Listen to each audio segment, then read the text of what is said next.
मित्रों, आज की इस मैराथन क्लास में हम सेमेस्टर 5 पॉलिटिकल साइंस के सारे इंपॉर्टेंट क्वेश्चंस और आंसर एक ही क्लास में करने वाले हैं। राजनीति की सिर्फ ये एक मैराथन क्लास और आपका राजनीति विज्ञान एकदम क्लियर। सिलेबस क्लास में पाठ्यक्रम और 5 रेगुलर क्लास को अच्छे से समझने के बाद अब बारी आती है महामैराथन प्रश्नों की। बेस्ट नोट्स और बेस्ट तैयारी के लिए आपका अपना स्टडी मित्र मित्राध्याय क्लासेस। ऑलराइट मित्रों, स्वागत है आप सभी का अपने स्टडी मित्र मित्राध्याय क्लासेस में। तो आज हम शुरू करने जा रहे हैं सेमेस्टर 5 पॉलिटिकल साइंस की एक महामैराथन क्लास। राजनीति विज्ञान की इस मैराथन क्लास में हम पूरे बुक के MCQs, fill in the blank और लघुरात्मक प्रश्न को आसान भाषा में समझने वाले हैं ताकि आपकी तैयारी मजबूत हो सके और सारे सवाल इंपॉर्टेंट है। इंपॉर्टेंट निबंधात्मक प्रश्न की एक महामैराथन क्लास और आएगी और आज इस क्लास में आप पूरे ध्यान से देखना। अगर सच में आप अच्छे नंबर लाना चाहते हैं तो इस क्लास को अच्छे से शुरू से लेकर एंड तक जरूर देखना। इस वीडियो को लाइक करना और अपने मित्रों के साथ शेयर कर देना और अगर आपको हाइप का बटन मिले तो हाइप पॉइंट करके हमें सपोर्ट जरूर करना। तो चलिए शुरू करते हैं आज की क्लास।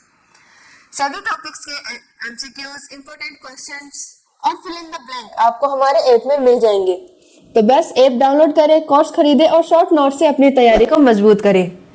लिंक आपको वीडियो के डिस्क्रिप्शन और पिन कमेंट में मिल जाएगा। और जैसा कि आप जानते हैं, इससे पहले हम इस विषय की 5 रेगुलर क्लासेस भी कर चुके हैं। अगर आपने वो क्लासेस नहीं देखी है तो पहले वो जरूर देख लीजिए, क्योंकि वो हमारे इस चैनल या प्लेलिस्ट में मिल जाएगी, क्योंकि वो उस टॉपिक में हम हर बेसिक तरीके से समझने वाले हैं। तो चलिए शुरू करते हैं इंपॉर्टेंट प्रश्नों की तरफ। आज की इस महामैराथन की शुरुआत करते हैं। तो सबसे पहले प्रश्न है, प्लेटो का वास्तविक क्या नाम था? तो अरस्तु, दूसरा ऑप्शन है एरिस्टोटल्स, तीसरा है सुकरात और लास्ट है फिलिप्स। तो इसका सही उत्तर है एरिस्टोटल्स और इसकी व्याख्या है, प्लेटो का मूल नाम एरिस्टोटल्स था। प्लेटो नाम उनके चौड़े माथे या शरीर के कारण पड़ा। प्लेटो सुकरात के शिष्य थे और अरस्तु के गुरु थे। उनकी प्रमुख पुस्तक गणतंत्र है। नेक्स्ट क्वेश्चन है, प्लेटो ने समाज को कितने भागों में विभाजित किया? तो ऑप्शन ए है 2, ऑप्शन बी है 3, ऑप्शन सी है 4 और ऑप्शन डी है 5। तो इसका सही उत्तर है ऑप्शन बी 3। प्लेटो ने समाज को शासक, सैनिक और उत्पादक वर्गों में बांटा। यह विभाजन आत्मा के 3 गुणों पर आधारित था। बुद्धि शासक वर्ग से, साहस सैनिक वर्ग से और इच्छा उत्पादक वर्ग से जुड़ी है। नेक्स्ट क्वेश्चन है, न्याय क्या है? इसके ऑप्शन है कानून का पालन, समानता, प्रत्येक वर्ग का अपना कार्य करना और दंड व्यवस्था। तो इसका सही उत्तर है प्रत्येक वर्ग का अपना कार्य करना। इसकी व्याख्या है, प्लेटो के अनुसार जब हर व्यक्ति अपना निर्धारित कार्य करता है तो वही न्याय है। न्याय सामंजस्य की स्थिति है। न्याय आत्मा और राज्य दोनों में संतुलन की अवस्था है। नेक्स्ट क्वेश्चन है, अरस्तु ने कितने प्रकार के संविधान बताए? तो option A 3, option B 4, option C 5 और ऑप्शन डी 6। तो इसका सही उत्तर है ऑप्शन डी 6। इसकी व्याख्या है, अरस्तु ने 3 शुद्ध और 3 विकृत संविधान बताए। यह वर्गीकरण शासकों की संख्या और उद्देश्य पर आधारित था। राजतंत्र, कुलीन तंत्र, पॉलिटी शुद्ध रूप है, जबकि तानाशाही, अल्पतंत्र, लोकतंत्र विकृत रूप है। नेक्स्ट क्वेश्चन है, मनुष्य एक राजनीतिक प्राणी है। यह कथन किसका है? इसके ऑप्शन है प्लेटो, अरस्तु, सुकरात या लोक। तो इसका सही उत्तर है अरस्तु। अब इसकी व्याख्या है, अरस्तु के अनुसार मनुष्य स्वभाव से समाज में रहने वाला प्राणी है। राज्य मनुष्य के प्राकृतिक विकास का परिणाम है। अरस्तु ने राज्य को प्राकृतिक संस्था कहा है। तो अब करते हैं यूनिट 1 के फिल इन द ब्लैंक। प्लेटो की प्रसिद्ध पुस्तक है गणतंत्र। दार्शनिक राजा की अवधारणा प्लेटो ने की। अरस्तु ने 158 संविधानों का अध्ययन किया। अरस्तु को प्रथम राजनीति वैज्ञानिक कहा जाता है। अरस्तु के अनुसार सर्वोत्तम व्यवहारिक संविधान पॉलिटी है।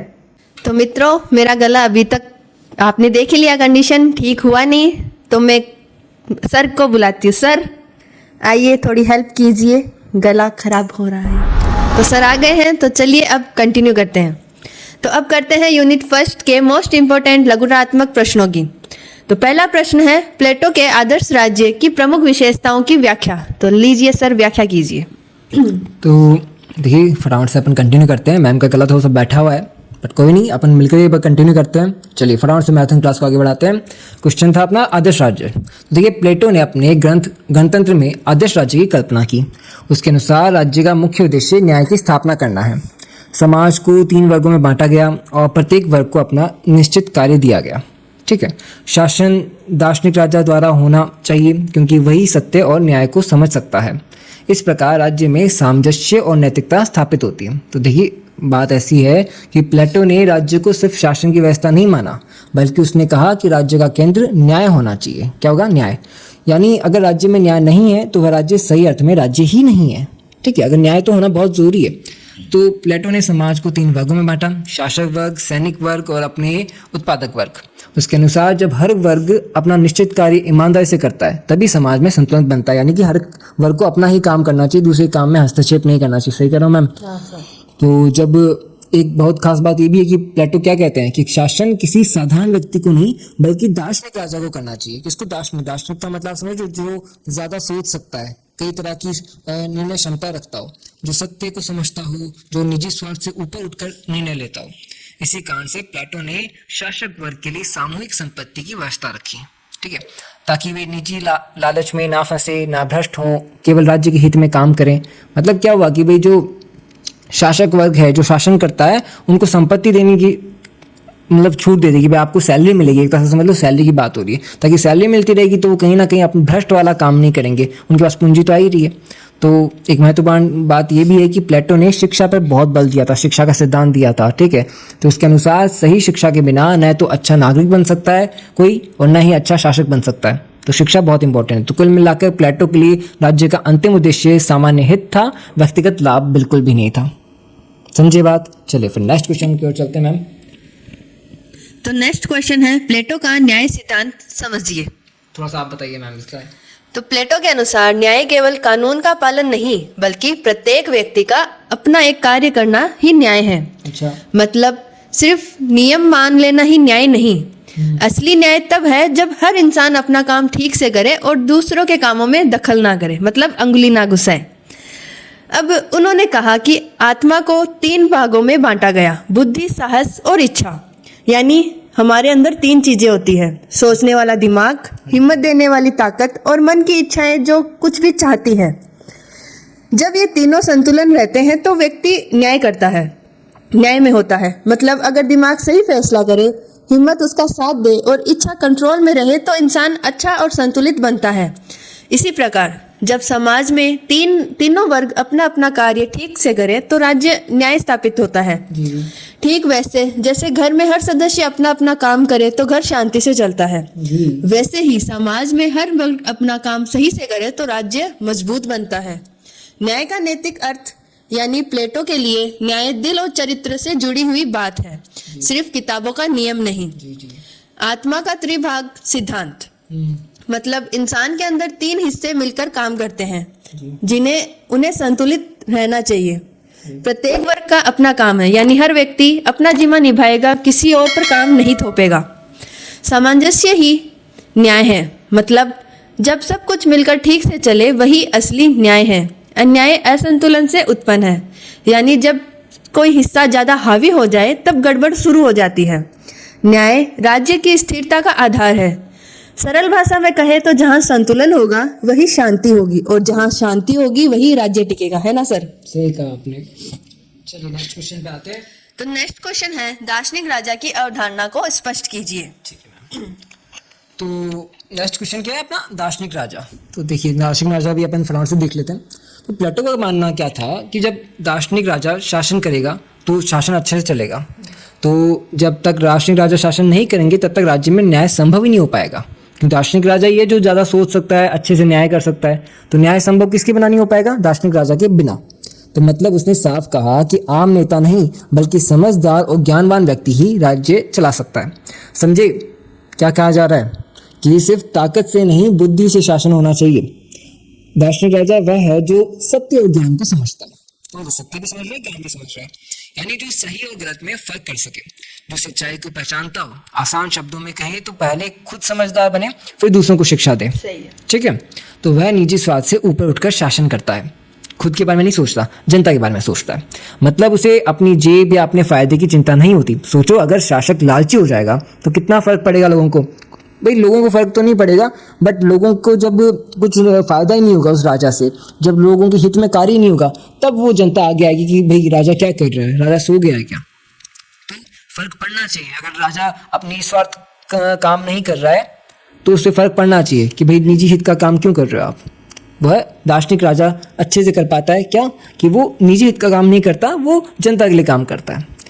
उसे कठोर शिक्षा और प्रशिक्षण के बाद शासन की जिम्मेदारी दी जाती है। मतलब खूब सारी ट्रेनिंग समझ लो भाई। पहले गुरुकुल के टाइम में राजा जो बनता था उम्मीदवार होता था, मतलब कि जो युवराज आप कह सकते हैं, युवराज को ट्रेनिंग मिलती थी, वैसी कुछ बात हो रही है कठोर शिक्षा और प्रशिक्षण के बाद। तो यानी कोई अचानक से राजा नहीं बनता, पहले सालों तक पढ़ाई होती है, अभ्यास होता है, चरित्र का निर्माण होता है, पर्सनैलिटी डेवलपमेंट होती है, तब जाकर उसे शासन दिया जाता है।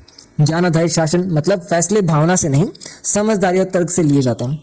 निजी संपत्ति का त्याग तो भाई यानी शासक के पास अपनी निजी संपत्ति नहीं होगी ताकि वे लालच में न फंसे। दीर्घकालीन शिक्षा व्यवस्था मतलब छोटी मोटी पढ़ाई नहीं होती बल्कि लंबी और गहरी पढ़ाई होती है। इतना मतलब खूब इसके बारे में शासन से रिलेटेड बातें होती है, आपका राज्य कहाँ तक फैला हुआ है, कैसे चलाना है, वो बातें होती है। राज्य हित सर्वोपरि, तो यानी सबसे पहले राज्य का भला, बाद में खुद का भला। नैतिक चरित्र की आवश्यकता, तो मतलब शासक अंदर से ईमानदार होना चाहिए, चरित्रवान होना चाहिए, इसका चरित्र, उसका जो कैरेक्टर है वो भी अच्छा होना चाहिए। शासन को कर्तव्य माना गया, यानी सत्ता मर्जी के लिए नहीं है, जिम्मेदारी निभाने के लिए। ठीक है, नेक्स्ट क्वेश्चन पे आते हैं। मैम आप बताइए। तो नेक्स्ट क्वेश्चन है, अरस्तु को प्रथम राजनीतिक वैज्ञानिक क्यों कहा गया?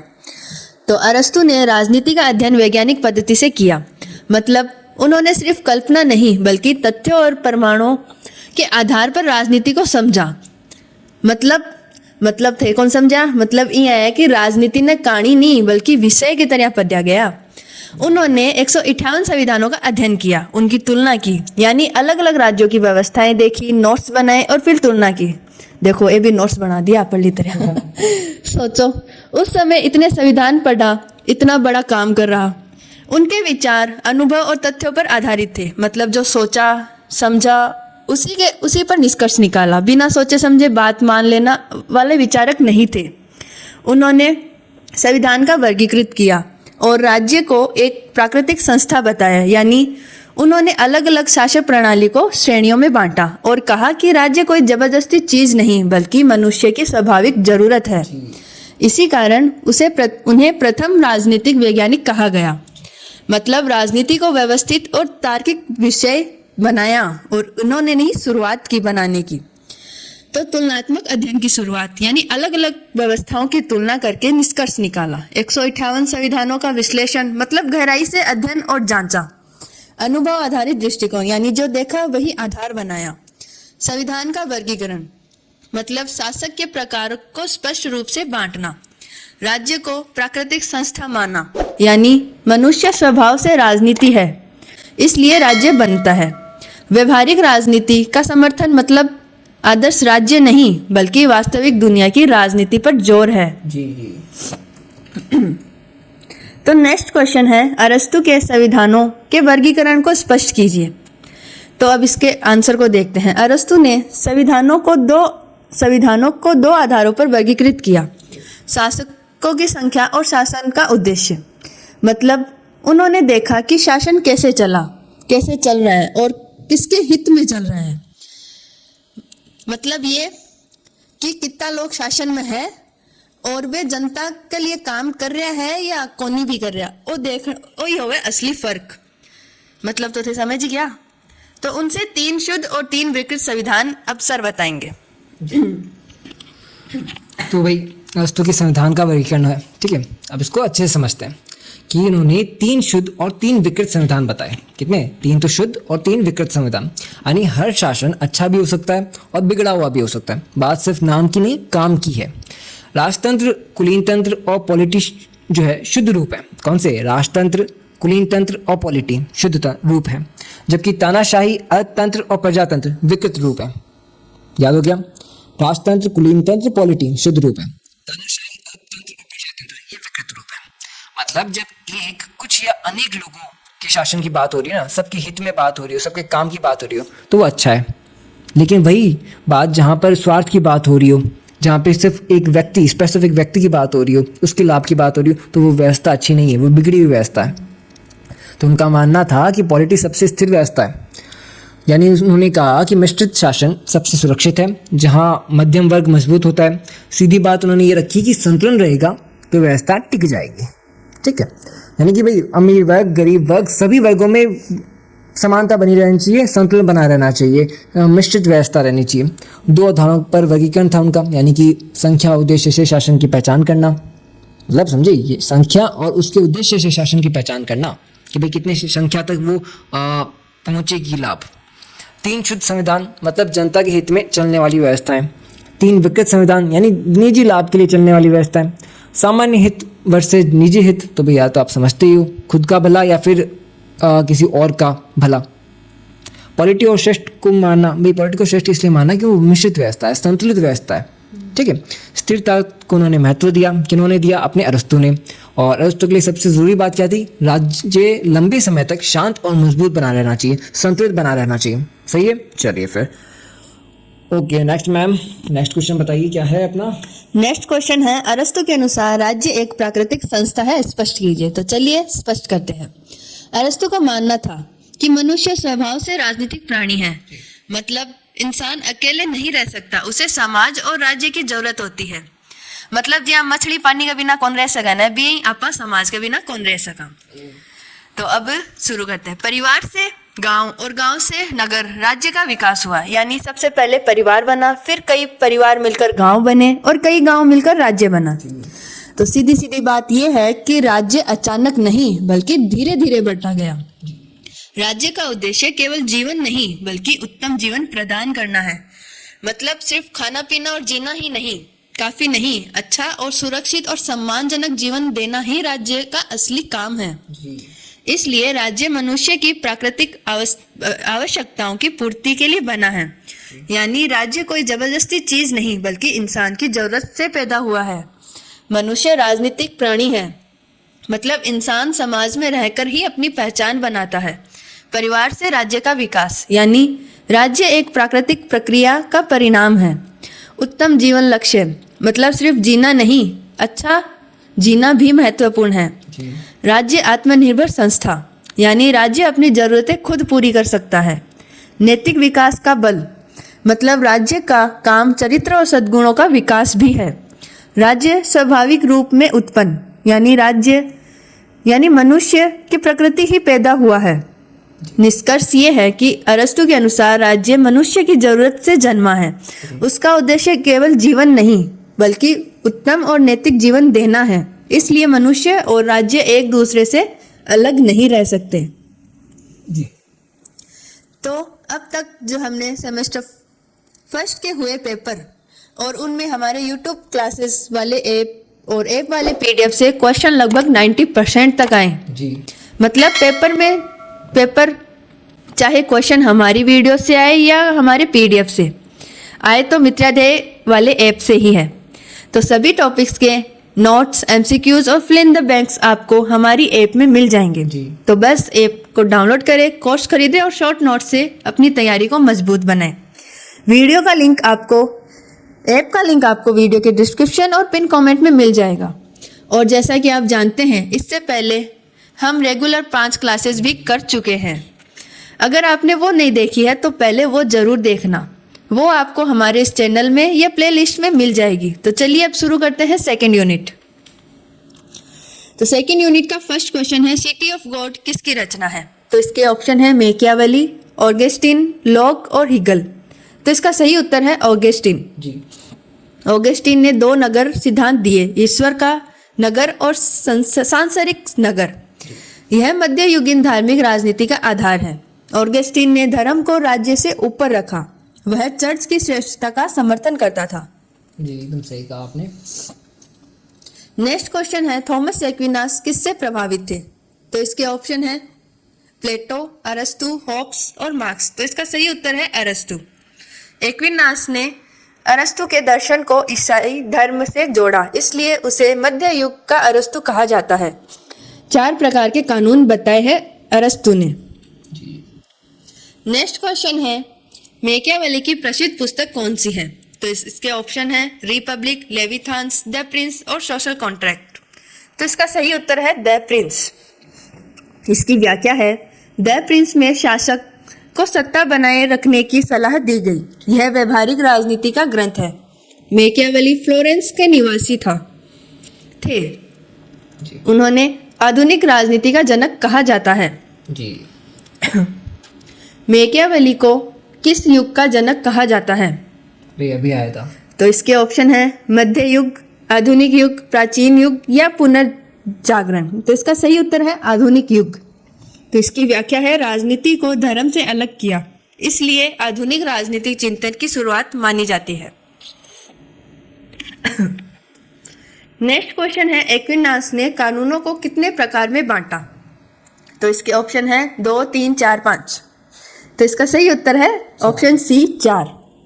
इसकी व्याख्या है, शाश्वत, प्राकृतिक, देवी और मानव कानून, सभी कानूनों के स्रोत ईश्वर माना। ठीक है। नेक्स्ट है fill in the blank second unit के। संत ऑगस्टीन ने ईश्वर नगर की अवधारणा दी। एक्विनास के अनुसार सर्वोच्च कानून शाश्वत कानून है। मैकियावेली फ्लोरेंस नगर के निवासी थे। द प्रिंस पुस्तक राजनीति शासक से संबंधित। एक्विनास ने शाश्वत कानून को ईश्वर का नियम माना। नेक्स्ट क्वेश्चन है, संत ऑगस्टीन के नगर ईश्वर का नगर सिद्धांत की व्याख्या। तो लीजिए सर, व्याख्या कीजिए। ओके भाई, देखिए संत ऑगस्टीन ईश्वर का नगर सिद्धांत है, इसको अपन समझते हैं फटाफट से। देखिए संत ऑगस्टीन ने अपनी पुस्तक सिटी ऑफ गॉड में 2 नगरों की अवधारणा की थी। मतलब उसने कहा कि दुनिया को समझने के लिए हमें 2 तरह के नगरों को समझना होगा। ठीक है, क्या एक दिल से जुड़ा हुआ है और एक दूसरा दुनिया की लालच से जुड़ा हुआ है। भाई 2 नगर की व्याख्या दी थी। एक नगर जो दिल से जुड़ा हुआ है, दूसरा नगर जो लालच से जुड़ा हुआ है। पहला ईश्वर का नगर है जो प्रेम और धर्म पर आधारित है, यानी यहाँ लोग भगवान के प्रेम नैतिकता के आधार पर जीवन जीते हैं। और सीधी सी बात है, जहाँ स्वार्थ कम होगा, भलाई ज्यादा होगी, वहीं ईश्वर का नगर होगा। दूसरा सांसारिक नगर जो स्वार्थ और पाप पर आधारित है। खुद का भला, खुद का चाहना और पाप ही पाप करना, इस पर आधारित है। मतलब यहाँ लोग अपने फायदे के लिए जीते हैं। लालच, अहंकार, पाप इस नगर की पहचान है। ठीक है, तो उनके अनुसार सच्ची शांति केवल ईश्वर के नगर में ही संभव है। पहले तो उन्होंने बताया कि 2 नगर हैं। ठीक है, फिर क्या बताया कि भाई जो सच्ची शांति है वो ईश्वर के नगर में ही मिलती है। यानी बाहरी ताकत या धन से शांति नहीं मिलती, असली शांति धर्म और आस्था से मिलती है। राज्य का उद्देश्य मनुष्य को नैतिक जीवन की ओर ले जाना है। मतलब राज्य सिर्फ कानून बनाने के लिए नहीं, बल्कि लोगों को अच्छा और नैतिक बनाने के लिए है। 2 नगरों की अवधारणा तो ये देखिए, यानी दुनिया 2 तरह की सोच पर चलती है, आध्यात्मिक और सांसारिक। ठीक है, सांसारिक जो खुद का सोचता है, संसार के लोग सांसारिक जीवन जी रहे हैं। आध्यात्मिक जो प्रेम भावना की सोच रहा है, खुद लोगों की हित की सोच रहा है। ईश्वर का नगर आध्यात्मिक है, और मतलब प्रेम है, धर्म है, आस्था है, इसकी नींव है इसकी किसकी? ईश्वर के नगर की। और जो सांसारिक नगर है वो स्वार्थ पर आधारित है, यानी जहाँ निजी स्वार्थ, निजी लाभ सबसे ऊपर रहता है। शांति का स्रोत जो है वो धर्म है। मतलब असली शांति अंदर की आस्था से आती है। राज्य नैतिकता से जुड़ा हुआ, यानी राजनीति और धर्म अलग नहीं है। मध्ययुगीन धार्मिक राजनीति की नींव, मतलब ऑगस्टीन के विचारों ने आगे चलकर धर्म आधारित राज्य की सोच को मजबूत किया। क्या धर्म आधारित जो सोच है उसको उन्होंने प्रमोट किया, उन्होंने जोर दिया इस पर ऑगस्टीन ने। ठीक है, नेक्स्ट क्वेश्चन पे आते हैं। नेक्स्ट क्वेश्चन है, थॉमस एक्विनास के कानून सिद्धांत को स्पष्ट कीजिए। मैम थोड़ा सा बताएंगे इसके बारे में? तो क्या पूछा? कानून सिद्धांत। तो चलिए इसको भी फटाफट से स्पष्ट करते हैं। थॉमस एक्विनास ने कानून को तर्क संगत आदेश बताया जो सामान्य हित के लिए बनाया जाता है।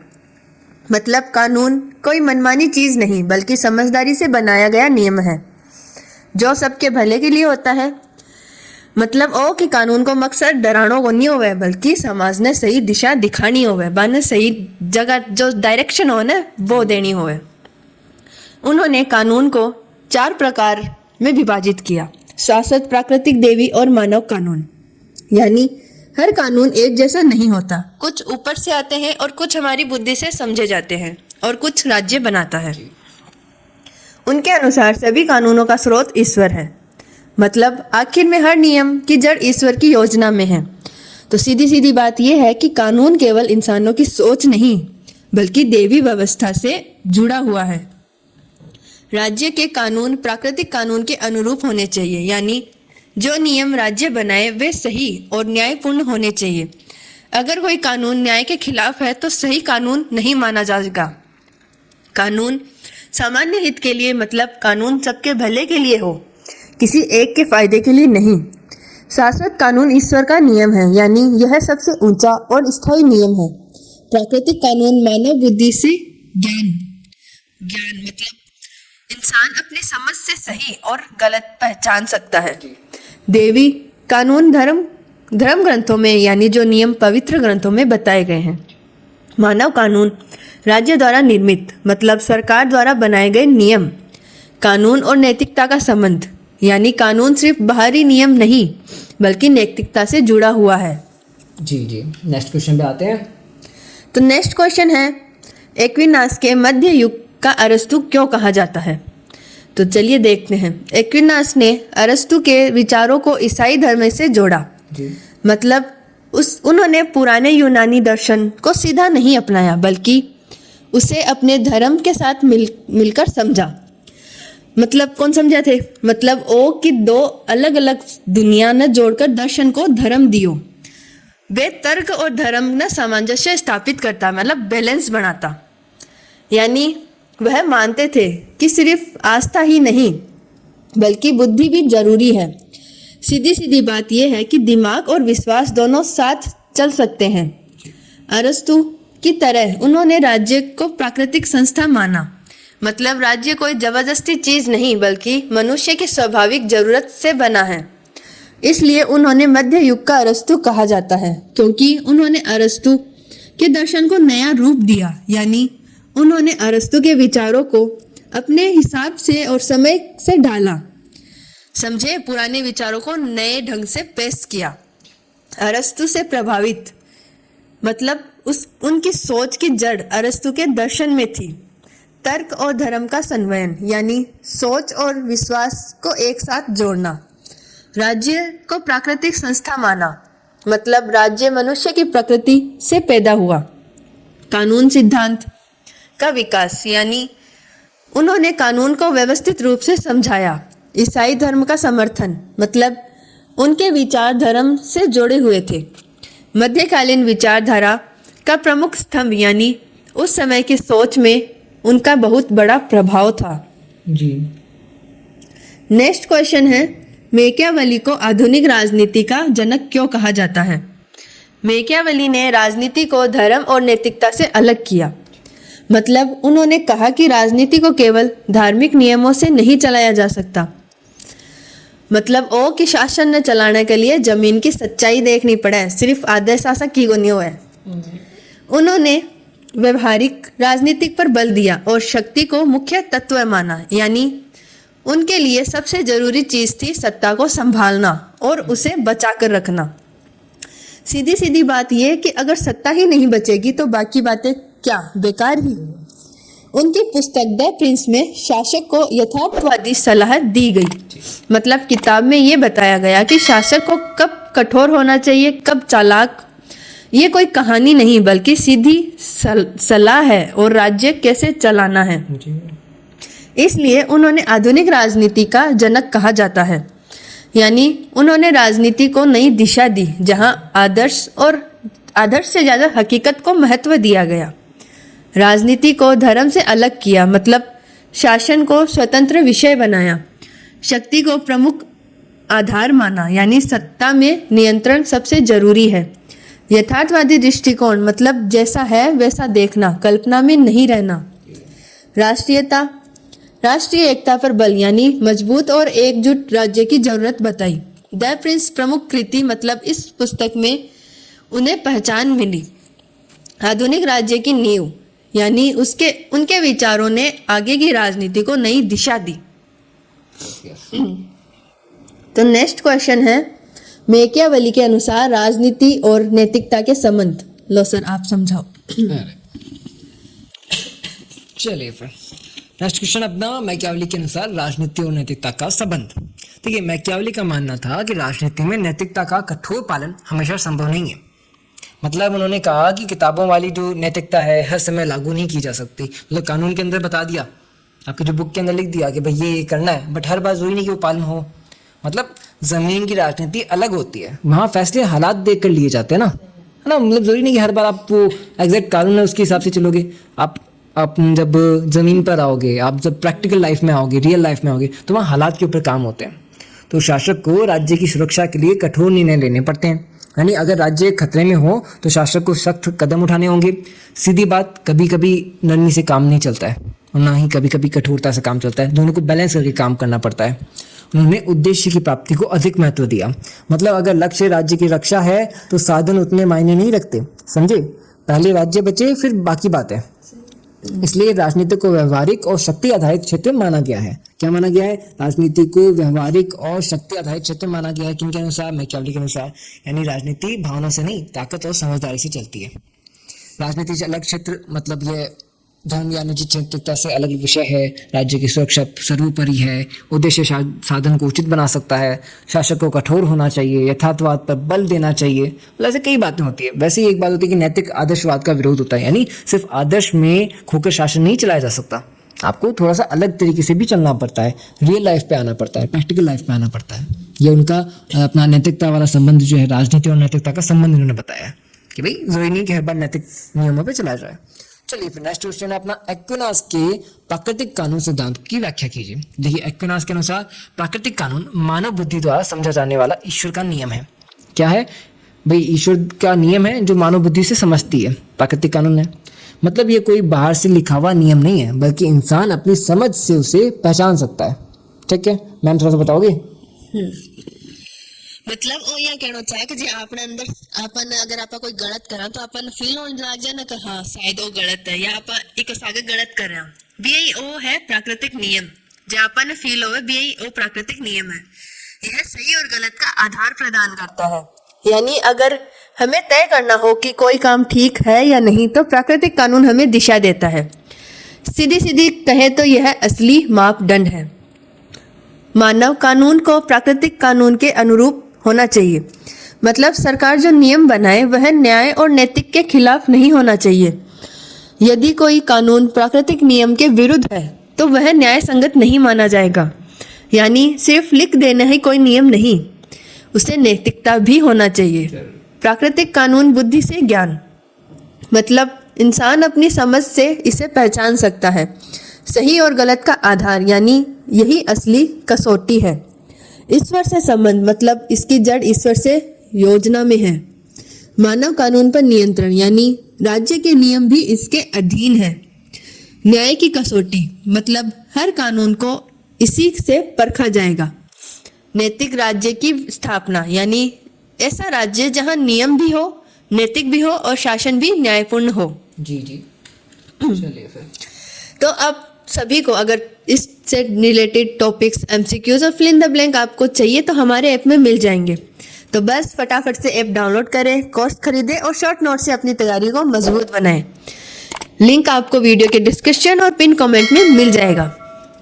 तो अब जैसा कि आप जानते हैं कि इससे पहले हम 5 रेगुलर क्लासेस भी कर चुके हैं। अगर आपने वो नहीं देखी है तो वो ज़रूर देख लेना, क्योंकि वो भी आपके लिए बहुत ज़्यादा हेल्पफुल रहेगी और आपको हमारे चैनल या प्ले लिस्ट में वो मिल जाएगी। तो चलिए अब शुरू करते हैं यूनिट 3।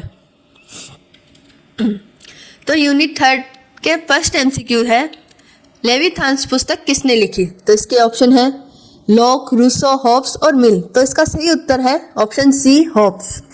इसकी व्याख्या है, ऑगस्टीन ने 2 नगर सिद्धांत दिया, ईश्वर का नगर और सांसारिक नगर। यह मध्ययुगीन धार्मिक राजनीति का आधार है। ऑगस्टीन ने धर्म को राज्य से ऊपर रखा, वह चर्च की श्रेष्ठता को समर्थन देता है। हॉब्स के अनुसार प्राकृतिक अवस्था कैसी होनी चाहिए? तो इसके ऑप्शन है शांतिपूर्ण, सहयोगात्मक, युद्ध की स्थिति या लोकतांत्रिक। तो इसका सही उत्तर है युद्ध की स्थिति। एक्विनास ने अरस्तु के दर्शन को ईसाई धर्म से जोड़ा, इसलिए उसे मध्य युग का अरस्तु कहा जाता है। 4 प्रकार के कानून बताए हैं अरस्तु ने। नेक्स्ट क्वेश्चन है लोक ने कितने प्राकृतिक अधिकार बताए? तो इसके ऑप्शन है 2, 3, 4, 5। तो सही उत्तर है ऑप्शन बी 3। इसकी व्याख्या है द प्रिंस ने प्रशासन को सत्ता बनाए रखने की सलाह दी। यह व्यवहारिक राजनीति का ग्रंथ है। मैकियावेली फ्लोरेंस का निवासी था। उसे आधुनिक राजनीति का जनक भी कहा जाता है। नेक्स्ट क्वेश्चन है जनरल विल की अवधारणा किसने दी? तो इसके ऑप्शन है हॉब्स, लॉक, रूसो, मिल। तो इसका सही उत्तर है ऑप्शन सी रूसो। उन्होंने राजनीति को धर्म से अलग रखा, इसलिए आधुनिक राजनीति चिंतन की शुरुआत मानी जाती है।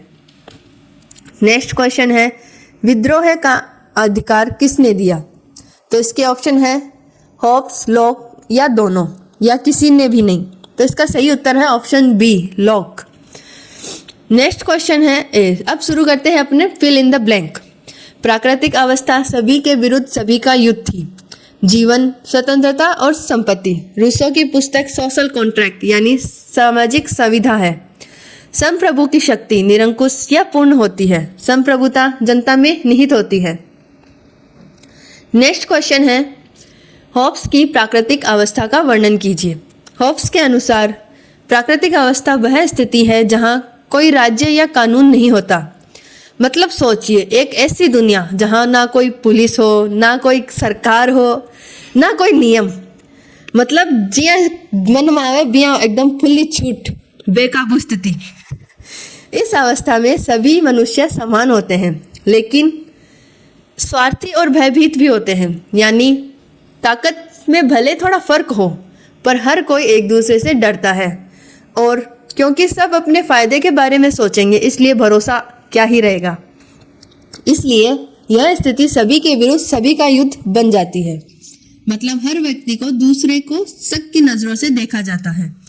जैसे आपको लगता है कि सामने वाला मुझे नुकसान पहुंचा सकता है। जीवन असुरक्षा और छोटा होता है, यानी न शांति न सुरक्षा, हर समय डर, संघर्ष, अस्थिरता। इसी भय से राज्य की आवश्यकता उत्पन्न होती है। मतलब लोग समझते हैं कि अगर शांति चाहिए तो किसी ताकतवर सत्ता की जरूरत है, और नियम बनाएं और सबको नियंत्रण में करें। कानून और राज्य का अभाव, मतलब कोई व्यवस्था नहीं। सभी के विरुद्ध सभी का युद्ध, यानी लगातार संघर्ष की स्थिति। जीवन असुरक्षित और भयपूर्ण, मतलब हर समय खतरे की घंटी। मनुष्य स्वार्थी और शक्ति लोभी, यानी हर कोई अपने स्वार्थ का प्रयास करता रहेगा। न्याय और अन्याय का अभाव, मतलब जब कोई नियम ही नहीं तो सही गलत का क्या ही फैसला होगा। शांति के लिए राज्य की आवश्यकता, यानी व्यवस्था और सुरक्षा के लिए राज्य जरूरी है। नेक्स्ट क्वेश्चन है हॉब्स के सामाजिक संविधा सिद्धांत को स्पष्ट कीजिए। हॉब्स के अनुसार प्राकृतिक अवस्था की अराजकता से बचने के लिए लोग आपस में एक समझौता करते हैं। मतलब जब लोगों को लगातार डर और असुरक्षा महसूस हुई, तब उन्होंने सोचा कि ऐसे काम नहीं चलने वाला। मतलब अगर शांति चाहिए तो मिलकर काम करना पड़सी, कुछ ना कुछ तो तय करना ही पड़सी ताकि शांति से रह सका। तो चलिए सर, अब आगे आप कंटिन्यू कीजिए। देखिए, आई ओके मैम? ओके नहीं, अपना क्वेश्चन क्या है? सामाजिक संविधा का सिद्धांत हॉब्स द्वारा। और क्या बता रहे हैं मैम कि भाई शांति चाहिए तो मिलकर सबको कुछ तय करना पड़ेगा, कुछ समन्वय बनाना पड़ेगा, संतुलन बनाना पड़ेगा मिल करके। ठीक है, वे अपनी सारी शक्तियां एक संप्रभु को सौंप देते हैं, यानी कि लोग खुद फैसला लेना छोड़कर सारी ताकत एक व्यक्ति या एक संस्था को दे देते हैं कि भाई हमारे सारे फैसले आप लोगे। जैसे सबने कहा अब तुम ही हमें संभालोगे, सबने मिलकर एक तय कर लिया कि भाई आप ही हमें संभालोगे। अब यह संप्रभु पूर्ण और निरंकुश होता है, मतलब उसकी शक्ति पर कोई रोक नहीं होती, वह अंतिम निर्णय लेने वाला होता है। मतलब आप उसको रोक नहीं लगा सकते कि भाई अब हमने फैसला दे दिया इसको तो फैसले यही लेगा, अब उस पर आप रोक नहीं लगा सकते कि भाई अब मैं तो नहीं मानूंगा। आपने उसको कह दिया कि आपके निर्णय वो लेगा तो आपको फॉलो भी करने पड़ेंगे वो नियम। आपने पहले उनको इजाज़त क्यों दी, अब इजाज़त दे दी है तो उनको फॉलो करो, निरंकुश भी होगा तो भी फॉलो करो। मतलब उसकी शक्ति पर कोई रोक नहीं होगी, वह अंतिम निर्णय ले लेंगे। उसका जो मुख्य कार्य है शांति और सुरक्षा बनाए रखना है। यानी उनका काम जो है लोगों को लड़ाई से बचाना और सुरक्षा देना है। इस प्रकार राज्य की स्थापना होती है, मतलब इसी समझौते से राज्य पैदा होता है, व्यवस्था शुरू होती है। भय से उत्पन्न समझौता, डर ही राज्य बनने का कारण भी बना कि भाई जब सबने ये तय कर लिया कि भाई हम इस तरह डर के नहीं जी सकते, जहाँ पर कोई शासन ही नहीं है, जहाँ पे कोई न्याय नहीं मिल रहा, तो उन्होंने क्या किया, उन्होंने सबने मिलकर के एक राज्य बनाया। अब राज्य भय से बनाए, अधिकारों का त्याग किया, मतलब लोगों ने अपनी स्वतंत्रता की जो शक्ति है वो अब छोड़ दी, स्वतंत्र एक तरह से नहीं रहे, किसी शक्ति के अधीन आ गए। संप्रभु को पूर्ण शक्ति दे दी, जो संप्रभु का मतलब समझ रहे हो, एक शक्ति का केंद्र, उसको पूरी शक्तियां दे दी, सत्ता दे दी, केंद्र में आ गया। संप्रभु कानून से ऊपर है, शांति और सुरक्षा का उद्देश्य है, विद्रोह का अधिकार नहीं है, मतलब लोग अब संप्रभु के खिलाफ भी नहीं आ सकते, उसके बगावत भी नहीं कर सकते उसके खिलाफ। अब पहले शक्तियां दी कि उनको, अब दे दिए तो अब उनका ऑर्डर फॉलो करो। हाँ, आप उनके कुछ खिलाफ जाने की सोच सकते हो, जा नहीं सकते हो, इसे कहा गया बगावत नहीं कर सकते। उस दौरान की जो हॉब्स ने अपने विचार बताए वो बता रहा हूँ भाई मैं। तो लॉक की सीमित सरकार की अवधारणा है अपना नेक्स्ट क्वेश्चन है। लॉक ने क्या बताया कि भाई सीमित सरकार की अवधारणा, तो देखिए लॉक का मानना था कि सरकार जनता की सहमति से बनती है। किससे बनती है? जनता की सहमति से, मतलब सरकार ऊपर से थोप दी गई, ताकत नहीं है ऐसी कि जो ऊपर से थोप दी गई है। जनता ने तो तय किया था कि भाई हम पे आप काबू करो, बल्कि लोगों की इच्छा से बनती है। भाई क्या बनती है मैम? मतलब अगर जनता चाहे तो सरकार बनावे और जनता चाहे तो बिना बदल भी सके। वही तो बात है, बदल भी सकते हैं। सरकार की शक्ति सीमित होनी चाहिए और वह कानून के अधीन कार्य करे, यानी सरकार जो चाहे वह नहीं कर सकती और उसे नियम के अंदर रहकर काम करना होगा। कर लगाने के लिए जनता की अनुमति आवश्यक है, मतलब सरकार बिना पूछे लोगों पर टैक्स नहीं लगा सकती। सरल सी बात, जनता कि जेब से पैसे तभी निकलेगा जब जनता राजी होगी। यहाँ क्या पैसा काट ले जनता। यदि सरकार अधिकारों का उल्लंघन करे तो उसे बदला लिया जा सकता, यानी बदल सकते हैं हम सरकार को। यानी अगर सरकार लोगों के अधिकार छीनने लगे तो जनता उसे हटाने का अधिकार भी रखती है, वोट देकर। सहमति से सरकार, मतलब सत्ता का स्रोत जनता है। कानून का शासन, यानी व्यक्ति नहीं नियम सर्वोच्च है। शक्ति सीमित हो, मतलब सरकार की ताकत पर नियंत्रण जरूरी है। कर पर जन सहमति, यानी बिना अनुमति के टैक्स नहीं लिया जा सकता। अधिकारों की सुरक्षा, मतलब जीवन, स्वतंत्रता और संपत्ति की रक्षा जरूरी है। सरकार परिवर्तन योग्य, यानी जनता चाहे तो सरकार बदल भी सकती है।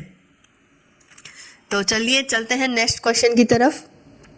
नेक्स्ट क्वेश्चन है लोक के प्राकृतिक अधिकारों की व्याख्या। तो चलिए इसकी भी फटाफट से व्याख्या करते हैं।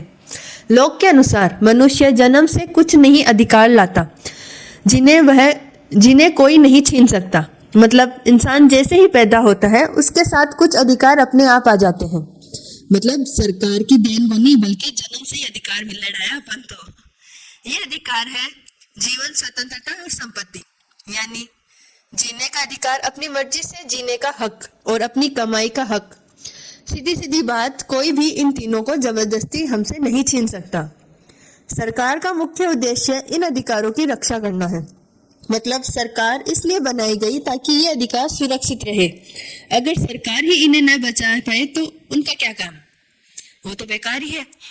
यदि सरकार इनका हनन करे तो जनता विद्रोह कर सकती है, यानी अगर सरकार अन्याय करने लगे तो जनता चुप नहीं बैठेगी, उसे बदलने का हक जनता के पास है। जन्मजात अधिकार, मतलब जन्म के साथ मिले हुए अधिकार। जीवन का अधिकार, यानी सुरक्षा और सम्मान से जीने का हक। स्वतंत्रता की अधिकार, मतलब अपनी सोच और अपने काम की आज़ादी। संपत्ति का अधिकार, मतलब अपनी मेहनत की कमाई पर अपना ही अधिकार। सरकार की जिम्मेदारी, मतलब इन अधिकारों की रक्षा उनका काम है। विद्रोह का अधिकार, गलत सरकार को हटाने का हक जनता के पास है। तो चलिए चलते हैं नेक्स्ट क्वेश्चन की तरफ। नेक्स्ट क्वेश्चन है रूसो की सामान्य इच्छा अवधारणा स्पष्ट कीजिए। तो रूसो के अनुसार सामान्य इच्छा पूरे समाज के लिए सामूहिक इच्छा है जो सामान्य हित के लिए होती है। मतलब यह किसी एक व्यक्ति की सोच नहीं बल्कि पूरे समाज की भलाई है। कौन समझा? मतलब यहाँ का सबके लिए अच्छो वो ही सामान्य इच्छा है, जो सबके लिए बेस्ट हो है वही है विल इच्छा, यानी जनरल विल।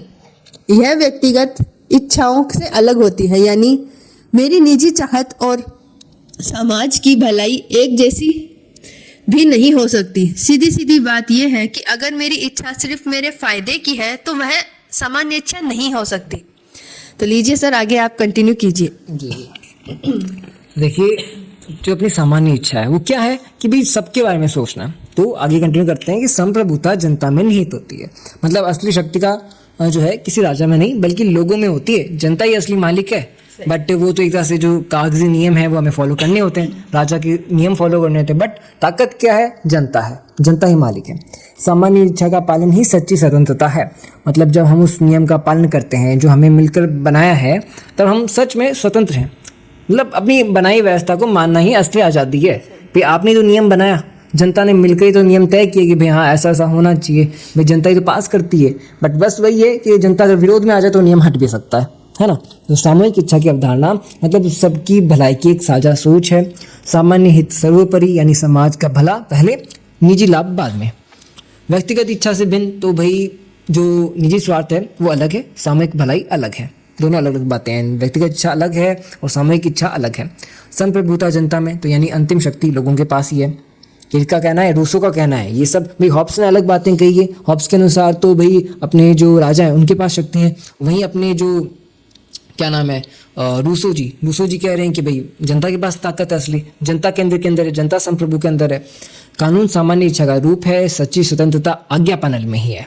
ठीक है, मतलब यानी अपने ही बनाए नियमों का पालन करना ही असली आज़ादी है। नेक्स्ट क्वेश्चन है, हॉब्स, लॉक और रूसो के सामाजिक संविदा सिद्धांत की तुलना कीजिए। भाई एक तुलना वाला क्वेश्चन है, इसको आराम से अपन देखते हैं। तो देखिए, तीनों विचारकों ने सामाजिक संविदा के जो माध्यम से राज्य की उत्पत्ति समझाई, लेकिन उनके विचार अलग अलग थे। भैया उन्होंने क्या समझाया? सामाजिक संविदा के माध्यम से राज्य की उत्पत्ति समझाई। तीनों ने, हॉब्स, लॉक, रूसो ने राज्य की उत्पत्ति समझाई। मतलब तीनों का मानना था कि राज्य कोई ऊपर से गिरा हुआ तंत्र नहीं है, बल्कि लोगों के आपसी समझौते से बना है। मतलब आधार एक ही है पर सोच अलग अलग है। हॉब्स ने निरंकुश संप्रभु का समर्थन किया, यानी उनके अनुसार सारी शक्ति एक ही शासक के हाथ में होनी चाहिए। किसने कहा? हॉब्स ने कहा कि निरंकुश भी होगा ना तो भी चलेगा, बट होना एक के हाथ में चाहिए। अगर वो कैसा भी नियम पास करे कोई मतलब नहीं है, बट सारी शक्ति एक व्यक्ति के हाथ में, दो संप्रभु होना चाहिए, एक शासक के हाथ में सारी शक्ति होनी चाहिए। सीधी सी बात है, मजबूत आएगा इससे राज्य के अंदर, पूर्ण सत्ता एक जगह होगी, शांति बनी रहेगी। और लॉक का क्या कहना है? तो लॉक ने कहा कि सीमित सरकार और अधिकारों की रक्षा पर बल दिया। मतलब सरकार जरूरी है लेकिन उसकी शक्ति पर रोक होनी चाहिए। उनका काम लोगों के अधिकारों की रक्षा करना है, न कि उन्हें दबाना। और रूसो क्या कहते हैं? तो रूसो ने सामान्य इच्छा और जनता की संप्रभुता को महत्व दिया, यानी उनके अनुसार असली शक्ति जनता में होनी चाहिए। जो नियम सबकी भलाई के लिए बने वही मान्य होने चाहिए, सरकार नाम की है। इस प्रकार तीनों की दृष्टि अलग अलग होते हुए भी संविदा पर आधारित थी। मतलब रास्ते अलग हैं लेकिन शुरुआत समझौते से ही होती है। वो कह रहे समझौते की ही बात करते हैं कि भाई जनता को तो एकजुट होकर के आना ही होगा, ये इनका कहना है। ये कि जो तुलनात्मक वाला प्रश्न ना ये आ सकता है, इसको ध्यान से देखना। तो तीनों संविदा समर्थक हैं। हॉब्स निरंकुश संप्रभु, लॉक सीमित सरकार, रूसो सामान्य इच्छा, है ना। मतलब क्या, हॉब्स तो चाहते हैं अविभाजित शक्ति, लॉक चाहते हैं कि नियंत्रण वाला कानून होना चाहिए, सत्ता होनी चाहिए, नियंत्रण वाली होनी चाहिए। और रूसो चाहते हैं सामूहिक भलाई, अधिकारों की भिन्न अवधारणा, संप्रभुता का अलग अलग दृष्टिकोण। बस यही बात है। नेक्स्ट क्वेश्चन पे आते हैं। तो देखिए सभी टॉपिक्स अभी हमने कितने सारे यूनिट्स कंप्लीट भी कर लिए हैं। अब नेक्स्ट यूनिट पे आए। ओके मैम, तो सभी टॉपिक्स के नोट्स, एमसीक्यूज और फिल इन द ब्लैंक्स आपको हमारी ऐप पे मिल जाएंगे। ऐप डाउनलोड करना फटाफट से, आप डिस्क्रिप्शन में लिंक आपको मिल ही जाएगा। तो भैया हमारी जो 5 रेगुलर क्लासेस है ना पॉलिटिकल साइंस की, इससे पहले 5 रेगुलर क्लासेस भी आ चुके हैं सेमेस्टर 5 की, वो देख लेना। उसमें भी कुछ ऐसे क्वेश्चंस हैं जिनकी बात हमने वहाँ पे की है। ऐसा नहीं कि आप मैथ एंड क्लास की भरोसे हो, हाँ इसमें हमने सारे इंपॉर्टेंट कवर किए हैं, बट एक बार उन 5 क्लासेस को भी देख लेना। बहुत छोटी छोटी क्लासेस हैं यार, 5 क्लासेस देखोगे कंप्लीट हो जाएगा। और मैम की डेडिकेशन देखिए कि मैम को मैंने कहा कि मैम आज क्लास लेनी है, तो मैम ने उसके बावजूद कहा कि मेरा गला बैठा हुआ है बट मैं कोशिश करूंगी अपनी पूरी। तो ये डेडिकेशन है, मैम ने अपनी डेडिकेशन दिखाई है, तो आप भी अपनी डेडिकेशन दिखाइए, आराम से नोट्स को पढ़िए एंड रिवाइज कीजिए। तो फटाफट से नेक्स्ट यूनिट पे आते हैं। नेक्स्ट यूनिट जो है अपना, उसके देखते हैं अपन एमसीक्यू। सबसे पहले तो उपयोगितावाद का प्रवर्तक कौन था? भाई कौन था? बेंथम था। बेंथम ने उपयोगितावाद की शुरुआत की। मतलब उन्होंने कहा कि किसी भी काम की अच्छाई इस बात से तय होगी कि उससे कितना सुख मिलता है। वही सुख मिलेगा तभी वो अच्छा है, वरना वो बेकार है। सीधी सी बात कह रहे हैं बेंथम जी। तो सर्वाधिक संख्या का सर्वाधिक सुख सिद्धांत। नाम देखो क्या है, बेंथम जी की इसका सिद्धांत देखिए, सर्वाधिक संख्या का सर्वाधिक सुख किन्होंने दिया, बेंथम ने दिया। यह भी बेंथम का ही विचार है। उन्होंने कहा कि सर्वाधिक संख्या का सर्वाधिक सुख ही राजनीति और नैतिकता का लक्ष्य होना चाहिए। लक्ष्य यही होना चाहिए, जितनी संख्या में मिल रहा है उतना ही बढ़िया उसका सुख है, ठीक है। और यानी सरकार ऐसे फैसले ले जो ज़्यादा से ज़्यादा लोगों के लिए लाभकारी हो, ज़्यादा नंबर्स को लाभ हो, ऐसे नहीं कि एक आध लोगों को ही लाभ रह गया, सबको फायदा होना चाहिए ना, ये तो अच्छा बात है। उच्च और निम्न सुख का भेद उन्होंने बताया, किन्होंने बताया, मिल ने बताया, ठीक है। तो मिल ने बेंथम के सिद्धांत में थोड़ा सा सुधार किया। उन्होंने कहा कि हर सुख एक जैसा नहीं होता, बौद्धिक और नैतिक सुख अलग अलग होते हैं। कुछ सुख से हमें शारीरिक मिल सकता है, लाइक सड़क बन गई तो हमें पैरों का आराम मिल रहा है, आराम से जा पा रहे हो। कहीं पे अपन को मानसिक सुख मिल सकता है, कहीं पे शारीरिक हो गया, ये सब अलग सुख है। उन्होंने ये बताया गुणवत्ता के आधार होती है, मात्रा नहीं होती है, गुणवत्ता आधार होना चाहिए। हनी सिद्धांत किन्होंने दिया, मिल ने दिया। मिल ने कहा कि किसी भी स्वतंत्रता को केवल तब तक रोका जा सकता है जब वह दूसरों को नुकसान पहुंचा रहा हो, ठीक है। भाई आप स्वतंत्र आदमी है, सबको अपनी भी स्वतंत्रता मिली हुई है, बट आप उसकी स्वतंत्रता को तब रोक सकते हो जब वो किसी और को अपनी स्वतंत्रता का फायदा उठा के परेशान कर रहा है ना। तो तब रोक सकते हो जब वो किसी और को हानि पहुंचा रहा हो अपनी स्वतंत्रता के चलते, तब आप उसका जो स्वतंत्रता का आधार है वो हटा सकते हो। इसे आधुनिक स्वतंत्रता भी कहा गया है। क्वेश्चन आ सकता है शायद, आधुनिक स्वतंत्रता बताइए, तो यही है। राज्य का आधार इच्छा है, शक्ति नहीं है। किसने कहा? ग्रीन ने कहा। ग्रीन ने कहा कि राज्य केवल शक्ति पर नहीं है बल्कि सामूहिक इच्छा पर आधारित है। ओके, चलिए फिर नेक्स्ट है अपना फिलिंग द ब्लैंक्स। फटाफट से देखते हैं यूनिट 4 की फिलिंग द ब्लैंक्स। बेंथम ने आनंद जो गणना को हेडोनिक कैलकुलस कहा। जो आनंद गणना थी उनकी कि भाई ज़्यादा सुख वाली वो गणना है, वो हेडोनिक कैलकुलस है। एंड मिल की प्रसिद्ध पुस्तक कौन सी है? On Liberty. क्या? On Liberty. ग्रीन ने सकारात्मक स्वतंत्रता की अवधारणा दी है। बेंथम ने प्राकृतिक अधिकारों को निरर्थक कहा है। मिल के अनुसार स्वतंत्रता केवल हानि रोकने हेतु सीमित हो सकती है। चलिए फिर आते हैं अपने फटाफट से लघुत्मक प्रश्न देखते हैं यूनिट 4 के। बेंथम की उपयोगितावाद सिद्धांत की व्याख्या कीजिए। तो देखिए मैम थोड़ा सा बताइए। बेंथम के अनुसार किसी भी कार्य की अच्छाई या बुराई इस बात पर तय होती है कि वह कितना सुख देता है। मतलब कोई भी काम अच्छा या बुरा नहीं, यह इस बात पर निर्भर करता है कि उससे लोगों को खुशी मिले या परेशानी। मतलब जितना सुख मिला जितना ही बढ़िया। उनका सिद्धांत सर्वाधिक संख्या के सर्वाधिक सुख पर आधारित है। यानी फैसले ऐसे होने चाहिए जिससे से ज्यादा लोगों को फायदा हो। सीधी बात यह है कि कुछ लोगों के लिए बहुसंख्यक की खुशी महत्वपूर्ण है। सरकार और कानून का उद्देश्य अधिकतम लोगों को अधिकतम सुख देने होना चाहिए।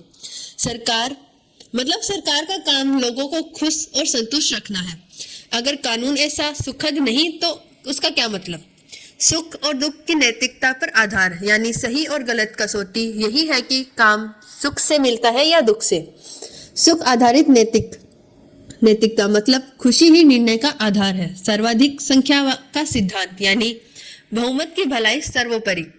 सरकार का उद्देश्य सुख मतलब शासन का लक्ष्य जन कल्याण होना चाहिए। कानून जनहित के लिए यानी नियम लोगों की भलाई के लिए बने हो। सुख और दुख मापदंड मतलब यहीं से नैतिकता तय होती है। उपयोगिता का सिद्धांत यानी उपयोगिता और परिणाम से निर्णय ही होगा। तो चलिए नेक्स्ट क्वेश्चन की तरफ चलते हैं। नेक्स्ट क्वेश्चन है बेंथम की आनंद गणना क्या है, स्पष्ट कीजिए। बेंथम ने सुख को मापने के लिए आनंद गणना पद्धति दी। मतलब उन्होंने सिर्फ इतना नहीं कहा कि सुख अच्छा है, बल्कि यह भी बताया कि उसे मापा जाता है। यानी अब आपका भी नाप के देखना कितना सुख है। जी अंका में गिने जाते हैं, सुख भी गिने जाते। ट्राई करना उनके हर है ना सर? जी। तो उन्होंने कहा कि सुख की तीव्रता अधिक निश्चितता आदि के आधार पर उसका मूल्यांकन किया जा सकता है। यानी कोई सुख कितना तेजी से आता है यह तय करता है, और पक्का मिलेगा यह भी नहीं पता। इन सब को अच्छे से परखा गया। यदि किसी कार्य से अधिक सुख और अधिक दुख उत्पन्न हो यही सही है। मतलब अगर किसी काम से ज्यादा खुशी और परेशानी कम तो वही काम सही माना जाएगा। सीधी बात यह है कि फायदा तो फैसले भी उसी के पक्ष में होगा। यह नैतिक निर्णय लेने की गणनात्मक तरीका है। यानी सही गलत तय करने के लिए भावनाओं से नहीं बल्कि हिसाब से सोचना चाहिए। सुख को मापने का प्रयास मतलब खुशी को भी गिनने की कोशिश। 7 मापदंड बताएं, यानी कई आधारों पर सुख को परखा। तीव्रता और अवधि मतलब कितना सुख गहरा और कितनी देर तक। कुल सुख वर्सेस कुल दुख, यानी दोनों का जोड़ दुखाव, जो घटाव है उनको देखा। गणितीय नैतिकता, मतलब नैतिकता को संख्या में समझा। व्यवहारिक निर्णय की पद्धति, यानी फैसले लेने का आसान और व्यवहारिक तरीका। तो चलिए चलते हैं नेक्स्ट क्वेश्चन की तरफ। नेक्स्ट क्वेश्चन है, मिल के उच्च और निम्न सुख सिद्धांत को स्पष्ट कीजिए। मिल ने बेंथम के सिद्धांत में सुधार किया और कहा कि सभी सुख समान नहीं होते, मतलब हर खुशी एक जैसी नहीं होती। मतलब ज़्यादा सुख मात्रा होना ही काफ़ी नहीं, स्तर भी देखना जरूरी है। मतलब स्तर भी तो देखा कितनी खुशी मिल रही है। कुछ सुख उच्च होते हैं, जैसे भौतिक और नैतिक सुख, यानी पढ़ने से मिलने वाली खुशी, सही काम करने से मिलने वाली संतुष्टि, ये ऊंचे स्तर को सुख है, यानी इंसान के अंदर से बेहतर बनाते हैं। जबकि शारीरिक और इंद्रिय सुख निम्न माने जाते हैं। मतलब खाने पीने और शरीर से जुड़ी खुशियां भी सुख है, लेकिन वे ज्यादा गहरे नहीं होते। मतलब जल्दी आवे, जितनी जल्दी आवे वैसे जल्दी तो चला भी जावे। उनके अनुसार उच्च सुख अधिक मूल्यवान है और मानव विकास के लिए आवश्यक, यानी इंसान को सिर्फ शरीर से नहीं बल्कि दिमाग और चरित्र से भी बढ़ना चाहिए। सभी सुख समान नहीं, मतलब गुणवत्ता का फर्क जरूरी है। उच्च सुख बौद्धिकता, यानी ज्ञान और नैतिकता से जुड़ी हुई खुशी। निम्न खुशी शारीरिक, मतलब इंद्रियों से मिली हुई खुशी। गुणवत्ता का महत्व, यानी स्तर मात्रा से ज्यादा महत्वपूर्ण। मानव विकास से जुड़ा, मतलब ऊंचे सुख इंसान को आगे बढ़ाता है। उपयोगितावाद सिद्धांत सुधार, यानी मिल ने बेंथम के सिद्धांत को और बेहतर बनाया। तो चलिए चलते हैं नेक्स्ट क्वेश्चन की तरफ। नेक्स्ट क्वेश्चन है, मिल के हानि सिद्धांत की व्याख्या कीजिए। तो चलिए सर, अब आप इसकी व्याख्या कीजिए। देखिए भाई, मिल के हानि सिद्धांत की बात हो रही है। अभी हमने बेंथम की बात कर ली है, मैंने बताया बेंथम, तो अब बात करते हैं मिल के बारे में। मिल के अनुसार किसी व्यक्ति की स्वतंत्रता को केवल तब सीमित किया जा सकता है जब वहाँ दूसरों की हानि पहुंचाए। मैंने बताया था आपको पहले। तो मतलब अगर आपका काम सिर्फ आप तक सीमित है तो कोई आपको रोक नहीं सकता, और रोक तभी लगेगी जब आपके काम से कोई नुकसान हो रहा किसी और का, तब रोक लग जाती है। आत्मा संबंधी कार्यों में राज्य को हस्तक्षेप नहीं करना चाहिए। मतलब भी आत्म संबंधी कार्यों में लाइक जैसे मुझे मेरा कोई काम करना है मेरा फायदे का, तो मैं राज्य के अदर लोगों को, अदर किसी व्यक्ति को परेशान नहीं करूंगा, ठीक है, हस्तक्षेप भी नहीं करूंगा। यानी जो काम सिर्फ मुझ तक सीमित है, मेरी जिंदगी से जुड़ा है, मैं किसी और को दखल नहीं करने दूंगा। लेकिन यदि किसी का कार्य दूसरों को नुकसान पहुंचाना है तो उसे रोका जाना चाहिए। मतलब अगर आज़ादी किसी और को परेशान कर रही है, उसकी आज़ादी के चलते हम बीच में फंसते जा रहे हैं, तो गलत है, उसको रोकना चाहिए। ये सिद्धांत व्यक्तिगत स्वतंत्रता की रक्षा करता है। सुरक्षा मिली है ना, सबको अपने अपने सुरक्षा मिली हुई है। स्वतंत्रता का समर्थन है, खुलकर जीने का अधिकार है, केवल हानि पर रोक है। मतलब सिर्फ आप किसी को हानि नहीं पहुंचा सकती, ये आपकी सीमा है। आत्म संबंधी कार्य स्वतंत्र है, यानी निजी फैसलों में आपको आज़ादी मिली हुई है कि आप खुद का कोई फैसला करना आप कर सकते हो। अन्य संबंधी कार्य नियंत्रित है, यानी दूसरों को प्रभावित करने वाले काम पर नियम बनाए गए। बहुमत के अत्याचार से रक्षा, मतलब सिर्फ इसलिए किसी को रोका ना जाए, मतलब कि अगर कोई अपना खुद का काम कर रहा है तो आप उसे रोक नहीं सकते हो, बट अगर कोई आपको परेशान कर रहा है तो आप उसे रोक सकते हो। अत्याचार भी नहीं होना चाहिए। आधुनिक उदारवाद का उधार, देखिए आधार क्या है, आज की लोकतांत्रिक सोच की नींव, ठीक है। चलिए ठीक है, हो सकता है आपको थोड़ा टिपिकल लगे, क्योंकि कई बार क्या होता है कि हम जब अलग अलग तरीके से पढ़ते हैं ना, टिपिकल लग जाता है सब कुछ। बट आप एक काम कीजिए, इस क्लास को पूरा अटेंड कीजिए, एंड देन जो नोट्स आपके सामने चल रहे हैं उनको खुद आराम से पढ़िए। पॉज कीजिए वीडियो को, चाहे स्क्रीनशॉट लीजिए, आराम से नोट्स को खुद पढ़िए। नोट्स बड़े प्यारे बनाए गए हैं, एंड इससे भी प्यारे नोट्स, इससे भी डिटेल में नोट्स चाहिए। कोई कहेंगे भैया सर बड़े छोटे नोट्स लेके आ गए, बड़े नोट्स चाहिए, एप्लीकेशन के ऊपर मिल जाएंगे।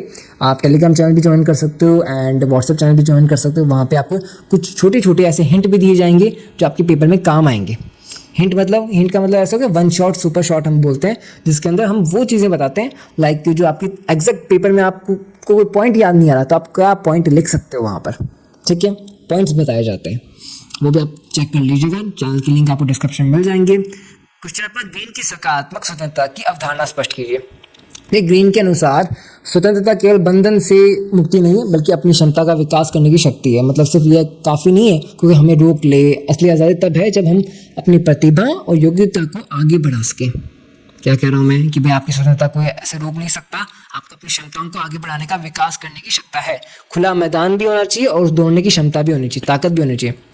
उन्होंने सकारात्मक स्वतंत्रता की बात की जिसमें राज्य व्यक्ति के विकास में सहायक होता है। राज्य का कार्य नैतिक और सामाजिक उन्नति में मदद करना है। इस प्रकार स्वतंत्रता का अर्थ विकास से जुड़ा है।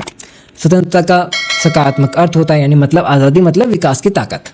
क्षमता विकास पर बल देती है। योग्यता को निखारने का आपको मौका मिलता है, आपके लिए ज़रूरी भी है। राज्य सहयोगी संस्था, नैतिक उन्नति का लक्ष्य, नकारात्मक स्वतंत्रता की आलोचना करना यानी सिर्फ रोकना हटना काफ़ी नहीं है।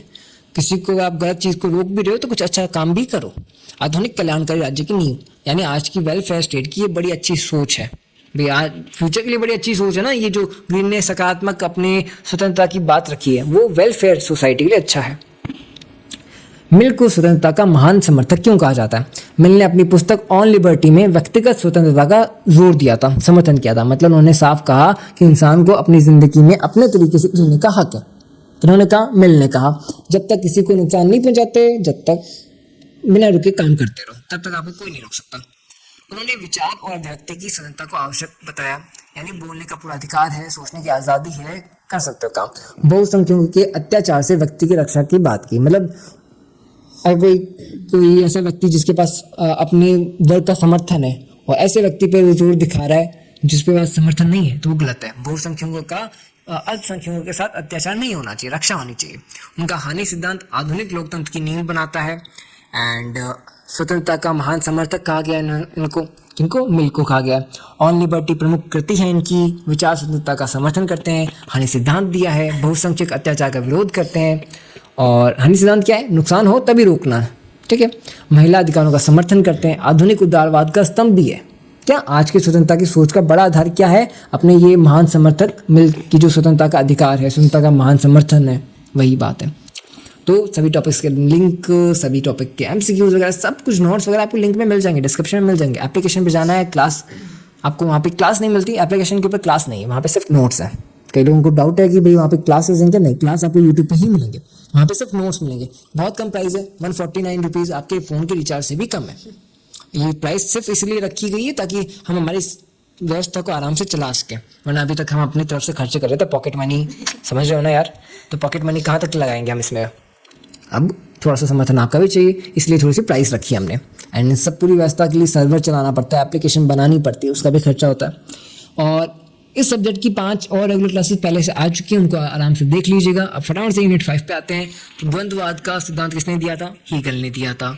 चलिए फिर थीसिस, एंटीथीसिस, सिंथेसिस, क्या नाम है भाई? थीसिस, एंटीथीसिस, सिंथेसिस किससे संबंधित है? द्वंद्ववाद से संबंधित है।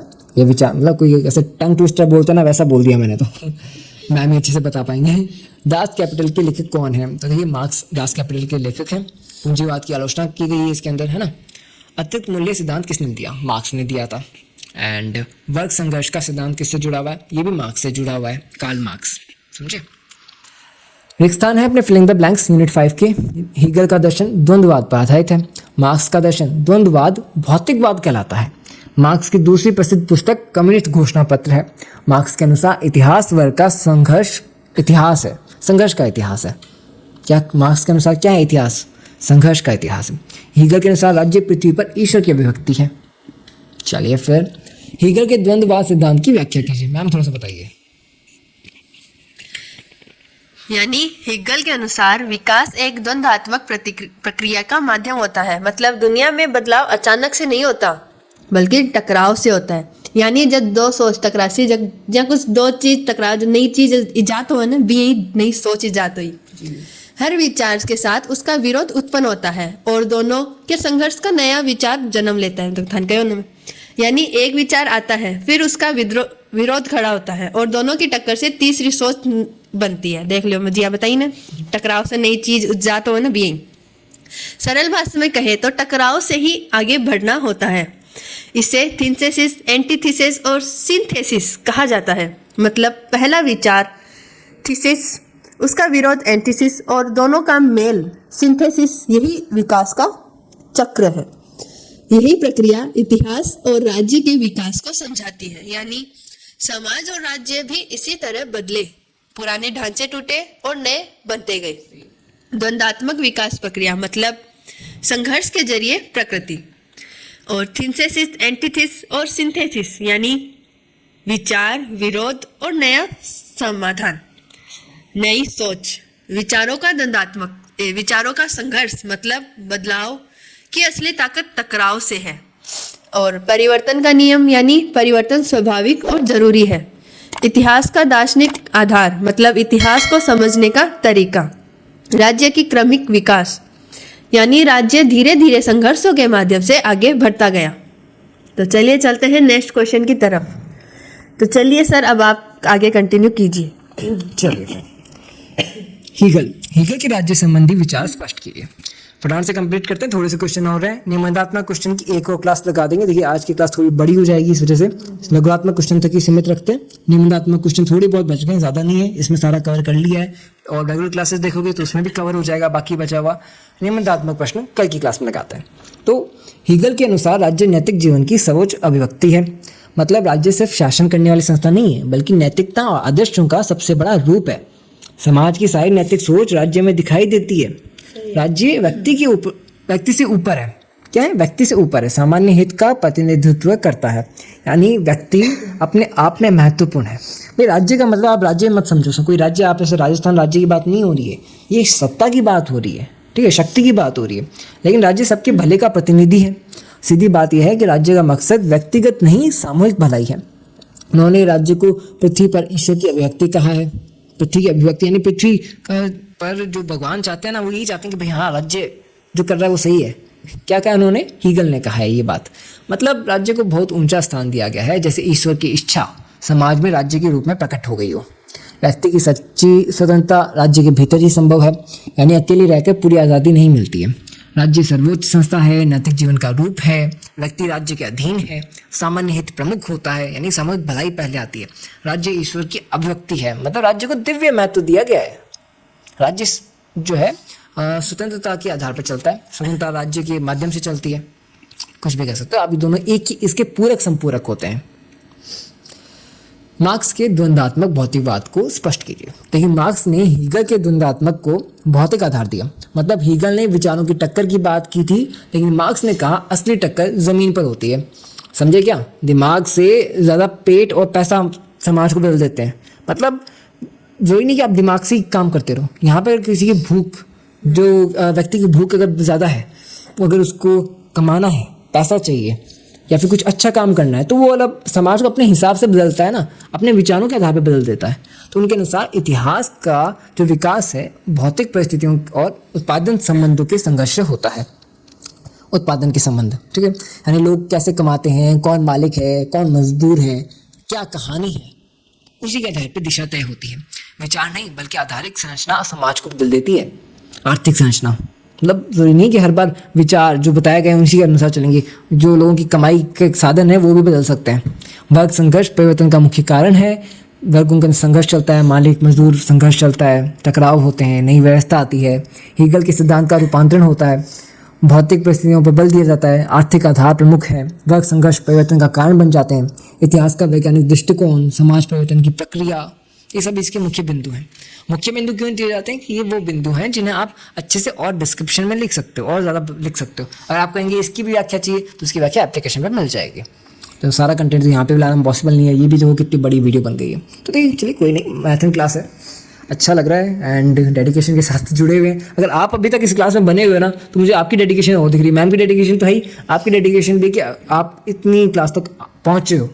बहुत से बच्चों तो एप्लीकेशन डाउनलोड करके जो फ्री का टेस्ट है वो भी दे रहे हैं। फ्री का टेस्ट भी, हाँ ये बताना भूल गया था मैं, फ्री का टेस्ट भी अवेलेबल है। अगर आप एप्लीकेशन पे आकर के 149 का कोर्स नहीं ले पा रहे हो कोई बात नहीं, आपको वहाँ पे फ्री का टेस्ट मिलेगा। फ्री का टेस्ट 2 MCQ का, जिससे आप अपनी तैयारी को चेक कर सकते हो। ठीक है, अपनी रैंकिंग भी देख सकते हो कि बाकी बच्चों के बीच में आपकी रैंकिंग क्या है। ठीक है, एप्लीकेशन का लिंक। चलिए फटाफट से कमेंट करके ये बताइए कि यहाँ तक कौन कौन पहुँच गया है। हाँ जी, कमेंट करके जरूर बताओ। हाँ कमेंट करके ये बताओ कि भाई अपना नाम लिख दो कि सर मैं यहाँ तक अभी तक जुड़ा हुआ। आपकी एंड तक वीडियो देखिए, मैम की डेडिकेशन के साथ मेरी भी डेडिकेशन देखो आप, है ना। मार्क्स के अतिरिक्त मूल्य सिद्धांत की व्याख्या। तो ये मूल्य सिद्धांत जो है मार्क्स के अनुसार पूंजीपति मजदूर के श्रम का पूरे मूल्य नहीं देता। क्या? पूंजीपति जो है मजदूर को अपने श्रम का पूरे मूल्य नहीं देता। मतलब मजदूर जितनी मेहनत करता है उसका पूरा फायदा उसे नहीं मिलता, असली कमाई कोई और ले जाता है। बीच का कोई बिचौलिया आ गया, कहाँ से आ गया यार। मजदूर जितना उत्पादन करता है उससे कम मजदूरी पाता है, यानी वह दिन भर काम करके जितना माल तैयार करता है उसकी कीमत उससे नहीं मिलती, उससे उससे कहीं ज़्यादा होनी चाहिए, लेकिन उसे मिलता बहुत कम है, उसे वेतन बहुत कम मिलता है। उत्पादन के वास्तविक मूल्य और मजदूरी के अंतर को अतिरिक्त मूल्य कहा जाता है। ठीक, क्या है? मार्क्स ने दिया था अतिरिक्त मूल्य, और क्या है ये नियम? उत्पादन के वास्तविक मूल्य और मजदूरी के अंतर को, मतलब उसका जो एक्चुअल मूल्य है और उसे दिया गया मूल्य, इसके बीच में जो अंतर आ रहा है ना, यही है अतिरिक्त मूल्य। एंड पूंजीपति का लाभ शोषण का आधार है, श्रम ही मूल्य का स्रोत है, मजदूर कम वेतन पाता है, उत्पादन और मजदूरी का अंतर आ जाता है, पूंजीपति का लाभ मिलता है, शोषण की प्रक्रिया शुरू हो जाती है, मेहनत का फल नहीं मिलता ना पूरा, तो पूंजीवादी की आलोचना यहीं से हो जाती है कि इसी आधार पर मार्क्स ने पूंजीवादी व्यवस्था की आलोचना की है कि पूंजीवादी व्यवस्था सही नहीं है। किसने कहा? मार्क्स ने कहा, कार्ल मार्क्स ने। नेक्स्ट क्वेश्चन, मार्क्स के वर्ग को जो है वर्ग संघर्ष का सिद्धांत है उसको बताते हैं। तो वर्ग संघर्ष सिद्धांत ये है कि हम पीछे मुड़कर देखें तो हर दौर में किसी न किसी रूप में टकराव नजर आ जाएगा हमें, मतलब मानव इतिहास वर्ग संघर्ष से भरा हुआ है। इतिहास सिर्फ राजाओं की कहानी नहीं बल्कि संघर्ष की कहानी है। समाज में हमेशा दो विरोधी वर्ग होते हैं, पुराने कोई भी वर्ग उठा लेना, आप कोई भी आप कहानी उठाओगे वहां पे आपको दो पक्ष मिलेंगे, तो यहाँ पे भी दो पक्ष होते हैं, एक शोषक होता है, एक शोषित होता है, यानी एक तो जो शोषण कर रहा होता है और जिस पे शोषण हो रहा होता है, दो वर्ग होते हैं हमेशा से। मार्क्स का ये मानना है, मार्क्स का ये कहना है, यानी एक वर्ग जो फायदा उठाता है और दूसरा जो उसका शोषण का शिकार बन जाता है, मेहनत करता है। पूंजीवादी में यह संघर्ष पूंजीपति और मजदूर के बीच में है। अंततः मजदूर वर्ग क्रांति करेगा और वर्गहीन समाज की स्थापना होगी। ठीक है, इतिहास वर्ग संघर्ष का इतिहास है। शोषक और शोषित वर्ग दो हिस्सों में बंटा हुआ है। पूंजीपति बनाम अपने मजदूर, यानी पूंजीपति वर्सेस मजदूर। आर्थिक आधार पर संघर्ष, क्रांति की संभावना। चलिए मैम नेक्स्ट क्वेश्चन बताइए, नेक्स्ट और लास्ट क्वेश्चन आज खत्म करते हैं। तो चलिए फाइनली अपन पहुंच गए हैं। तो हाँ, भूलना मत कमेंट करके जरूर बताना कौन कौन यहाँ तक पहुंच गया है, अपना नाम जरूर लिख के बताना। और कल निबंधात्मक प्रश्न भी आएंगे। हाँ, कल की क्लास भी जरूर देखना क्योंकि वो बहुत इंपॉर्टेंट क्लास है। तो चलिए अब शुरू करते हैं अपने लास्ट क्वेश्चन की तरफ। लास्ट क्वेश्चन है हिगल और मार्क्स के विचारों में अंतर, यानी जब कोई अंतर पूछे तो वो प्रश्न बहुत ज्यादा इंपॉर्टेंट है, वो तो आएगा ही आएगा। तो चलिए देखते हैं। हिगल ने इतिहास को विचारों की प्रक्रिया माना जबकि मार्क्स ने भौतिक परिस्थितियों को आधार माना। मतलब हिगल कहता है कि सोच बदलती है तो इतिहास बदलेगा, लेकिन मार्क्स कहते हैं कि अगर हालात बदले तो सोच जरूर बदलेगी। मतलब यहाँ की दिमाग से शुरू हुआ और जमीन, पहले दिमाग से शुरू हुआ, दूसरों जमीन से शुरू हुआ। हिगल के लिए राज्य सर्वोच्च था, परंतु मार्क्स के लिए राज्य वर्ग शोषण का साधन था। यानी हिगल राज्य को ऊंचे स्तर पर देखता था, लेकिन मार्क्स कहता था कि राज्य अमीर वर्ग के हित में काम करता है। सरल बात यह है कि दोनों की नज़र में राज्य की भूमिका अलग अलग है। हिगल आदर्शवादी थे जबकि मार्क्स भौतिकवादी थे। मतलब हिगल विचार और आदर्श को महत्व देते थे जबकि मार्क्स पैसे और उत्पादन और आर्थिक ढांचे को। इस प्रकार दोनों के दृष्टिकोण में मूलभूत अंतर है, यानी दोनों द्वंद्ववाद की बात करते हैं लेकिन दिशा अलग अलग है। एक ऊपर से नीचे देखता है तो दूसरा नीचे से ऊपर की ओर। हिगल आदर्शवादी, मार्क्स भौतिकवादी थे। विचार वर्सेस आर्थिक आधार, मतलब सोच या पैसे किसे मूल माना जाए। राज्य की अलग भूमिका, यानी एक के लिए नैतिक संस्था और दूसरे के लिए शोषण का साधन। द्वंद्वात्मक का अलग अलग अर्थ, मतलब संघर्ष का आधार अलग अलग। सामाजिक परिवर्तन की भिन्न दिशा, यानी बदलाव का कारण और लक्ष्य दोनों अलग अलग। तो ऑलराइट मित्रों, आज हमने सेमेस्टर 5 राजनीति विज्ञान की एक महामैराथन क्लास अटेंड की और जिस किताब से हमने ये विषय पढ़ा उसका नाम है पाश्चात्य राजनीति विज्ञान। तो आपने इस क्लास को अच्छे से देखा और एक जरूरी बात, इससे पहले 5 रेगुलर क्लासेस भी आ चुकी है और 5 क्लासों को मिलाकर 2 घंटे भी नहीं होते। तो फटाफट से जाओ और वो 5 क्लास भी अटेंड करो। और इसके बाद कल एक निबंधात्मक प्रश्न वाली महामैराथन भी आएगी। और अगर आपको इस क्लास के नोट्स, एमसीक्यूज और फिल इन द ब्लैंक और पूरा स्टडी मटेरियल चाहिए तो उसके लिए आप मित्राध्यय ऐप डाउनलोड कर सकते हैं। ऐप आपको वीडियो के डिस्क्रिप्शन पिन कमेंट में मिल जाएगा। तो बस आज के लिए इतना ही। कल मिलते हैं सेम टाइम सेम जगह। तब तक के लिए जुड़े रहिए आपके अपने स्टडी मित्र मित्राध्यय क्लासेस के साथ। धन्यवाद।